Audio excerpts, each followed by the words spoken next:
Souriante, amoureuse et pleine de vie, c'était Marine avant. Mais il y a 5 ans, sa vie bascule. Elle est victime d'harcèlement et d'agression sexuelle par son supérieur hiérarchique. Il me faisait des phrases du type tu portes des strings. Pareil, notamment, un jour, mon mari m'avait acheté un rouge à lèvres à Noël. J'en ai porté pour aller au travail. Et il m'a dit, tu mets du rouge à lèvres rouge en l'occurrence. Et il m'a dit, t'es une coquine. C'est par la suite que ça s'est aggravé. Donc il y a eu 3 agressions.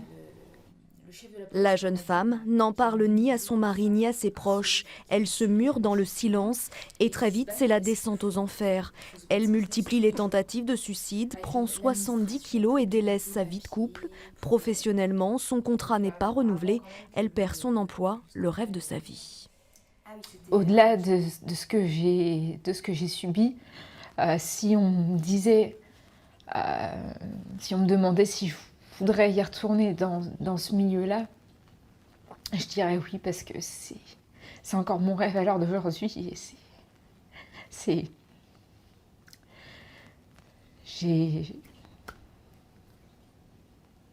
J'ai tout perdu.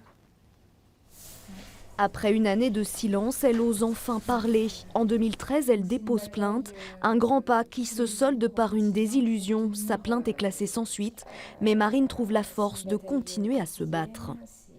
J'étais confrontée à mon agresseur, j'ai été expertisée psychologiquement, j'ai été réauditionnée plusieurs fois. C'est un parcours du combattant parce qu'il faut tout le temps apporter les preuves que j'étais pas une aguicheuse, que mon comportement était normal. J'ai rencontré entre deux une avocate qui m'a épaulée. Et l'affaire a été reprise par le doyen des juges d'instruction du Havre, donc qui a rouvert l'enquête. Aujourd'hui, la jeune femme attend avec impatience son procès qui devrait se tenir en 2018. Il a détruit ma vie, il a détruit ma vie de couple, il a détruit ma vie professionnelle, il m'a détruite et il faut que je reconstruise ça. Et ça va prendre du temps.